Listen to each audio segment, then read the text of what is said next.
Deuxième moment qui ont fait cette année 2025 sur 6 heures du bat. Je vous emmène à Guyancourt avec Eric. Imaginez-vous un instant, vous êtes là, au cœur d'un chantier, c'est le Grand Paris Express. Autour de moi, j'ai énormément de choses, des grues qui dessinent le ciel, des ouvriers qui tracent les contours d'une ligne de métro qui n'existe pas encore, un tunnelier qui creuse et qu'on ne reverra qu'à l'autre bout de la ligne. Et puis ce jour-là, avec moi, il y a Eric. Eric, c'est des dizaines d'années d'expérience près des grands chantiers. Eric, dans sa carrière, il a vu naître des ponts, des tunnels, des gares.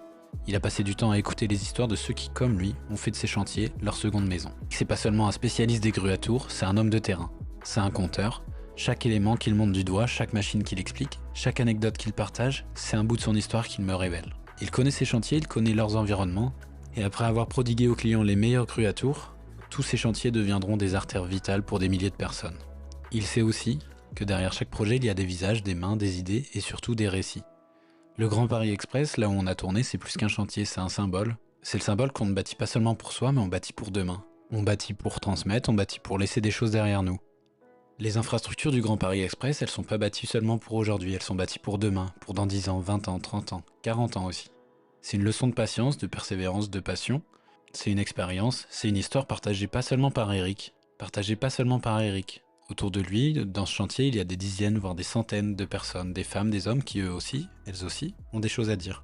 Des histoires, des défis à relever, des solutions inventées, des moments partagés, des récits qui méritent d'être entendus. Et ça, en 2026, ça sera toujours le cas sur 6 heures du bat. Mettre en avant des récits qui méritent d'être entendus, mettre en avant des parcours qui méritent d'être écoutés, et surtout pour montrer que le BTP, ce n'est pas que du béton, de l'acier, des matériaux, c'est avant tout une aventure humaine. Alors si toi qui écoutes cet épisode coulisses de l'année 2025 sur 6 heures du bat, tu as une histoire à partager, une expérience à raconter, ou simplement l'envie de faire entendre ta voix de professionnel du secteur, sache que le micro de 6 heures du bat en 2026 sera toujours là pour vous. Parce que chaque voix compte, parce que chaque chantier mérite d'être mis en avant, parce que chaque récit mérite d'être transmis, et parce que comme me l'a dit Eric, un chantier ça se vit, mais ça se raconte surtout. Continuez à montrer la richesse de ce secteur, continuez à faire valoir vos métiers, et avec tout ça, une chose est sûre, on continuera de réveiller le BTP.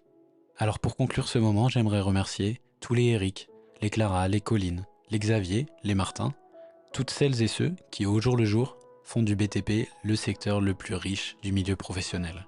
J'espère que vous avez apprécié le récit derrière cette photo, que vous retrouverez en miniature de l'épisode. Si vous voulez découvrir le parcours d'Eric, vous pouvez aussi cliquer sur le lien en description. Et quant à nous, on se retrouve demain pour le récit d'un nouveau moment qui a fait l'année 2025 sur 6 heures du bat.